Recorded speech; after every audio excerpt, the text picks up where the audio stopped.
সাগরে ভরে রেখেছি ভালোবাসা সুর, সেই সুরেতে জাগলো জগৎ, আসছে শুভ দিন। ভালো থাকুন প্রতিদিন, ভালো থাকুন প্রতিদিন, ভালো থাকুন প্রতিদিন,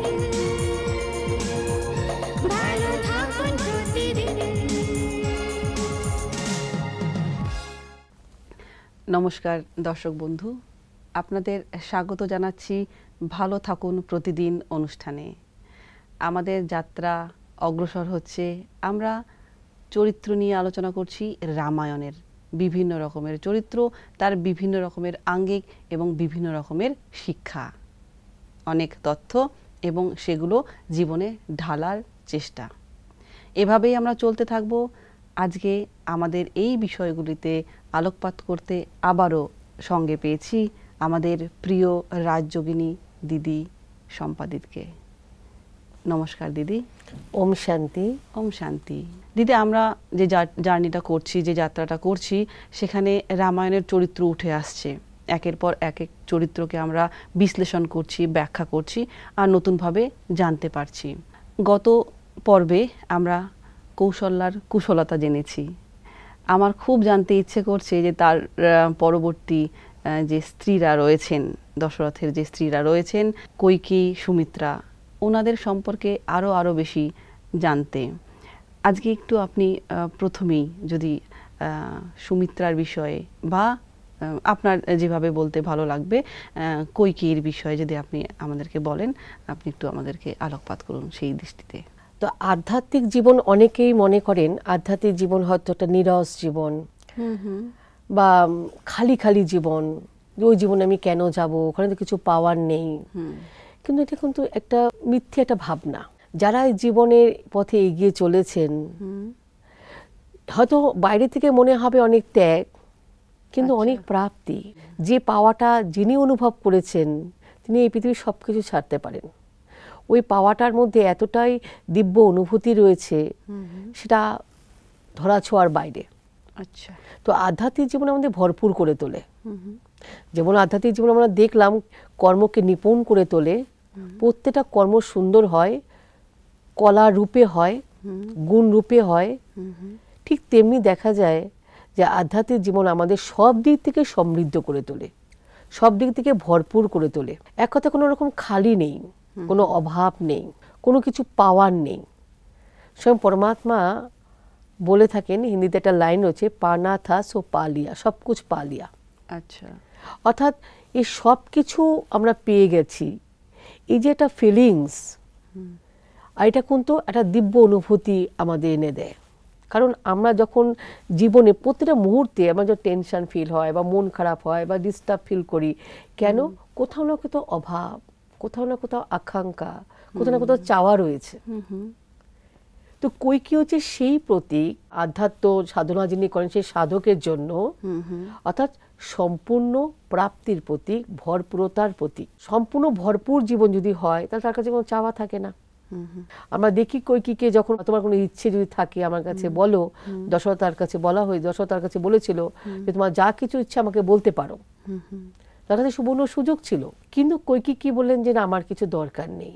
মানে সে কমপ্লিট, তো তার কোনো কিছু চাওয়া পাওয়ার নেই, সমস্ত ইচ্ছেগুলো সব পূর্ণ হয়ে গেছে। ইচ্ছা মৃত্যু আর কি, মানে এক কথা তার ইচ্ছা অবিদ্যা রূপে, অবিদ্যায় পরিণত হয়েছে। তো যখন ভরপুর হয় মানুষ, তখন তার মধ্যে একটা কোয়ালিটি তৈরি হয় যার নাম সন্তুষ্টতা। ওকে। এই জন্য বলা হয় না, সন্তোষ সমান ধন নেই। আচ্ছা। আজ কোটি কোটি টাকার মালিক যদি এমনও হতে পারে যে সেও কিন্তু তার মধ্যে যদি সন্তুষ্টতা না থাকে, সে সবচেয়ে বড় ভিখারি। বা যার কাছে হয়তো 1 টাকাও নেই, কিন্তু সে যদি সন্তুষ্ট লাইফ ডিল করে, সে সবচেয়ে বড় ধনবান। আচ্ছা। কিন্তু সন্তুষ্টতা সবচেয়ে বড় একটা ধন। সন্তোষ সমান ধন নেই, সন্তুষ্টতাকে ধনের সঙ্গে তুলনা করা হয়েছে। আজকে আমার কাছে ধন থাকে, আমি কি বলবো? আমি ধনবান, আমি একটা বড় কিছু, আমি সবকিছু হাসিল করতে পারি, আমার কোনো কিছু অভাব নেই, গাড়ি বাড়ি সব নিতে পারি। অনেক সবসময় তার নিজেকে অনেক রাজার মতো, অনেক উচ্চ স্টেজে মনে করে। এই সন্তুষ্টতা আমাকে সেই ধরনের ফিলিংস এনে দেয়। আচ্ছা। আবার অপর পক্ষে দেখি অসন্তুষ্ট লাইফ, আজকে আমার চারিদিকে সেটা দেখতে পাই না, কোনো কোনো বিষয় নেই, চাওয়া পাওয়া নিয়ে অভাব পূরণ হচ্ছে না বা কিছু। তা যেখানে অসন্তুষ্টতা সেখানে কি এসে দাঁড়ায়? সেখানে অটোমেটিক্যালি দুঃখ, ব্যথা, যন্ত্রণা, কষ্ট এগুলো এসে দাঁড়াবে। খালি না, যেখানে আকাঙ্ক্ষা, যেখানে প্রত্যাশা, প্রত্যাশায় দুঃখের মূল কারণ, আকাঙ্ক্ষায় দুঃখের মূল কারণ। তো আকাঙ্ক্ষা কে এনে দেয়? অসন্তুষ্টতা থেকে এনে দেয়, বা আকাঙ্ক্ষার মাধ্যমে অসন্তুষ্টতা চলে আসে। অসন্তুষ্ট কারণ, তার কারণ আমার এই আকাঙ্ক্ষা পূরণ হয়নি, এই চাওয়া পূরণ হয়নি, অভাব থেকে গেছে। অবশ্যই অবশ্যই। তো এই সন্তোষ সমাজের ধন, তো এই সন্তুষ্টতা আমাদের জীবনে আনা উচিত, ধারণ করা উচিত। অসন্তুষ্ট লাইফ দাঁড়িয়ে থাকে কম্পারিজমের মধ্যে। তুলনা। হ্যাঁ, টোটাল মানব জীবন আজকে কম্পারিজমের রোগে ভুগছে। একে অপরকে তুলনা করছি আর নিজের সাথে নিজেকে চেক করছি যে ওর আছে আমার নেই, ঠিক, ওটা আমাকে নিতেই হবে। আমরা দৈনন্দিন লাইফেও দেখি অনেক মায়েরা, মা বাবারা ছেলের সঙ্গে, ছেলেকে যখন বড় করতে শুরু করে তখন কোনো না কোনো পাশে আরেকজনের সাথে কম্পেয়ার করে তবে কিন্তু তাকে বড় করে। ও এত পেয়েছে, তোমাকে এত পেতে হবে, বা দুই ভাইয়ের সাথে কম্পেয়ার করতে শুরু করে। তো এইটা অনেক বড় একটা রোগ।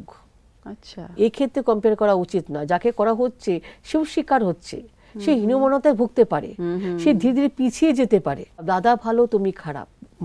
মানুষের ভেতরে কোয়ালিটিকে জাগিয়ে তোলার মূল কারণ কি? প্রশংসা। তাকে ভালো ভালো গুণ বা সমানে চিন্তা করানো, তাকে ভালো ভালো বিচারধারা তার সামনে তুলে ধরা। একা জলে ডুবে গেলে ও জল থেকে উঠবে কি করে? তাকে তো কিছু ধরতে হবে।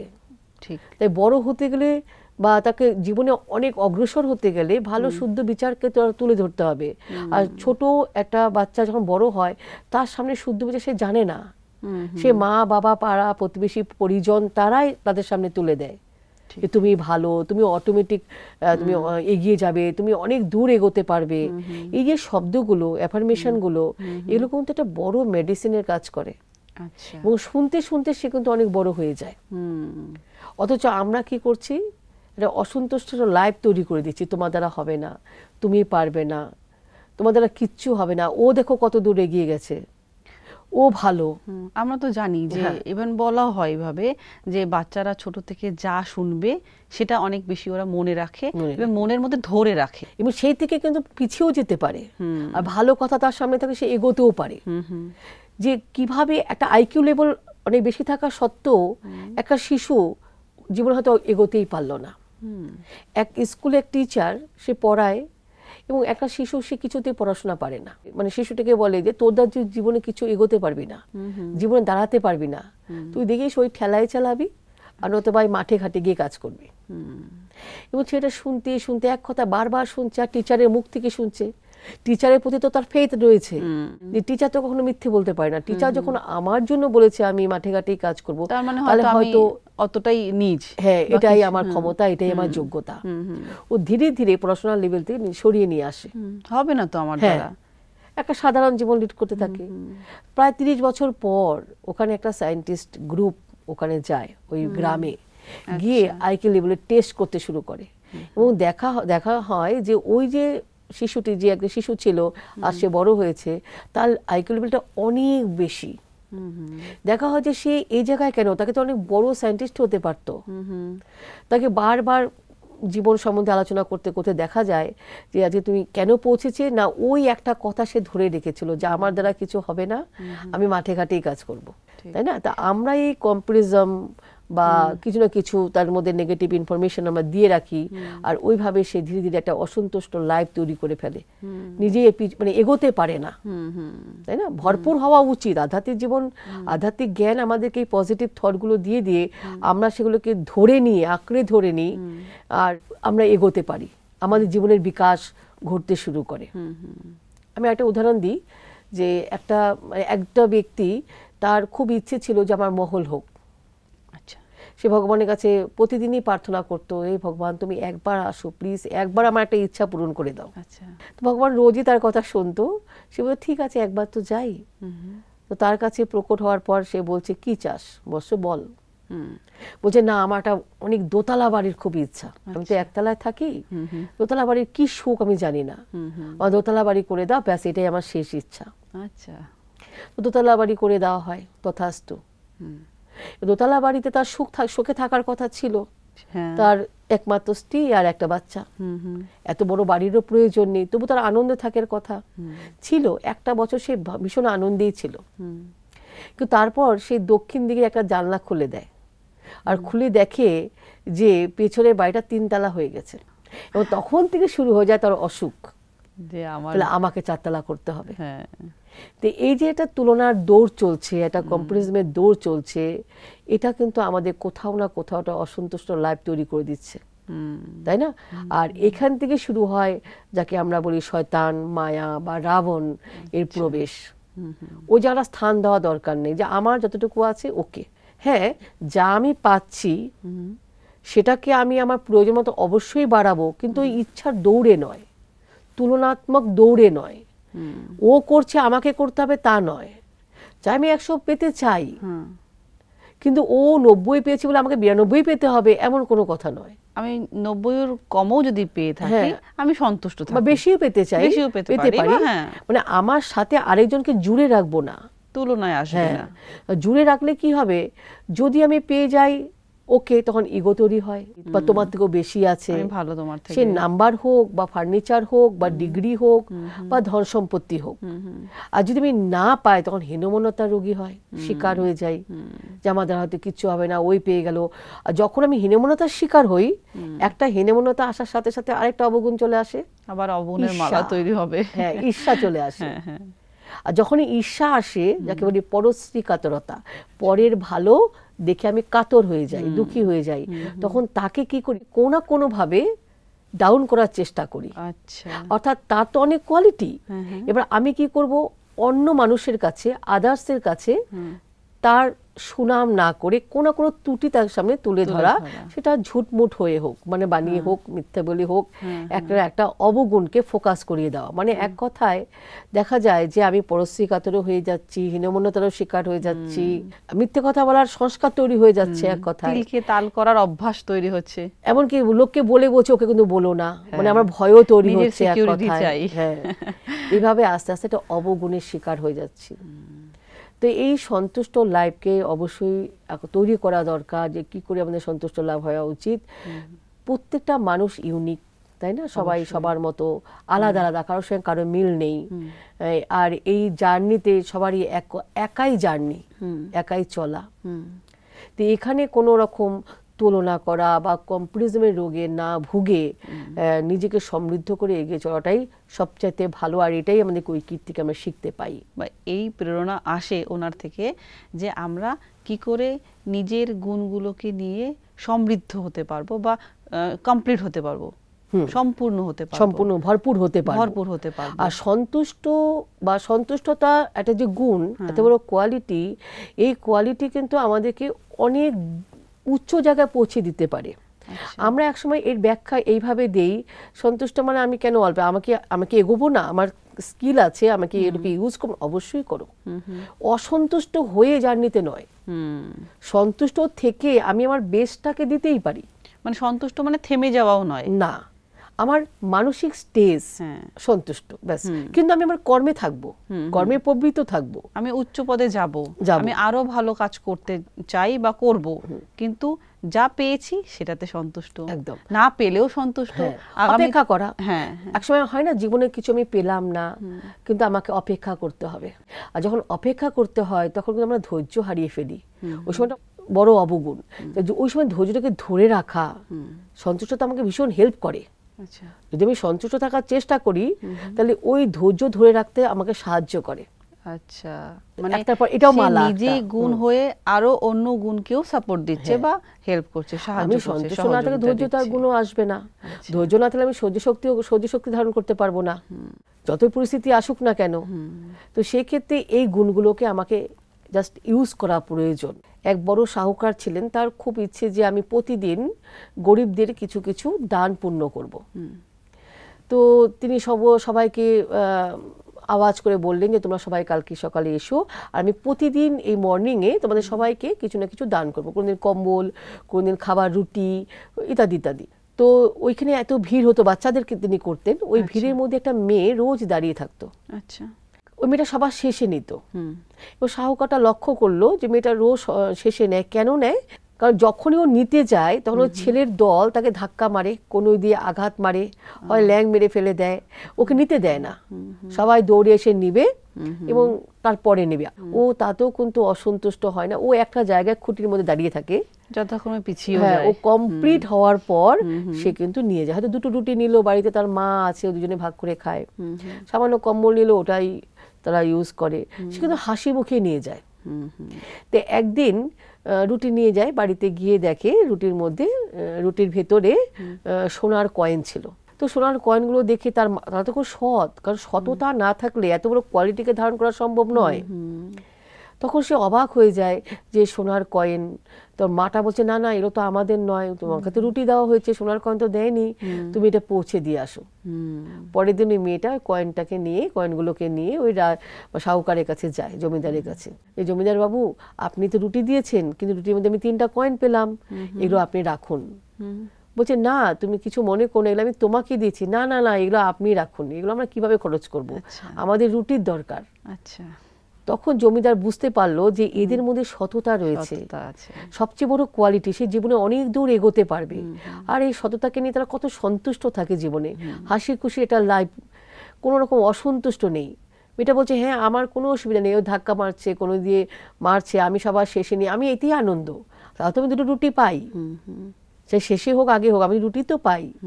এই যে সন্তুষ্ট মেয়েটা, আর সেই সন্তুষ্টতাকে দেখে আরেকজনের মনের মধ্যে আন্দোলন হলো, মানে আন্দোলিত হলো তার হৃদয়, শাহুকার বা জমিদার।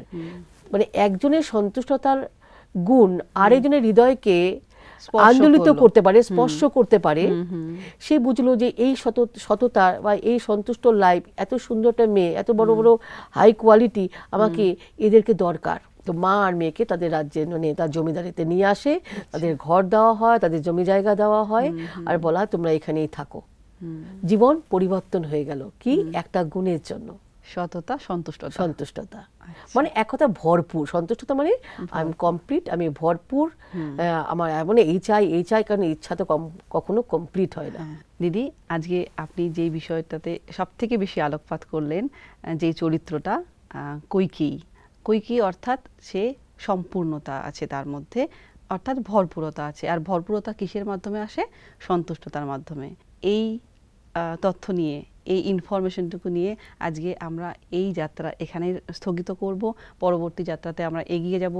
পরবর্তী পর্বে আপনি ততদিন ভালো থাকবেন আর আমাদের সাথে আমাদের ডাকে সাড়া দেবেন। ধন্যবাদ দিদি। ওম শান্তি।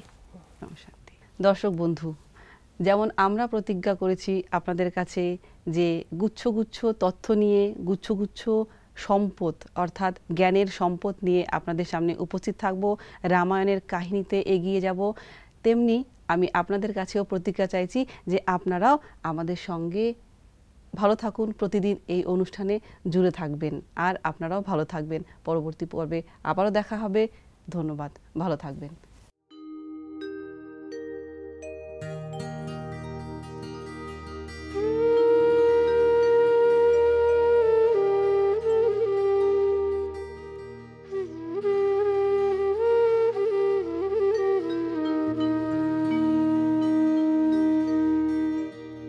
কোন সুদূরের পার হতে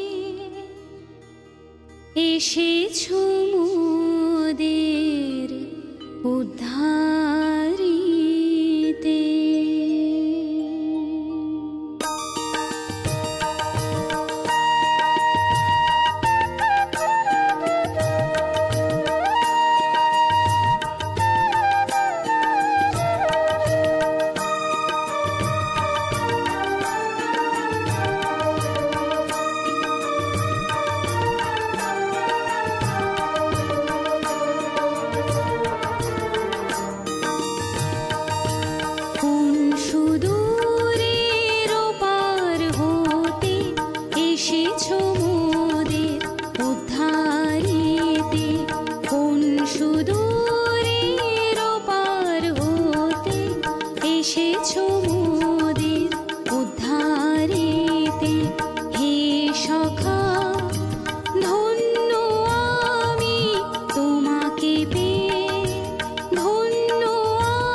সখা ধন্য আমি তোমাকে পেয়ে, ধন্য আমি তুমি আমার প্রাণ স্বামী, তুমি আমার প্রিয় স্বামী।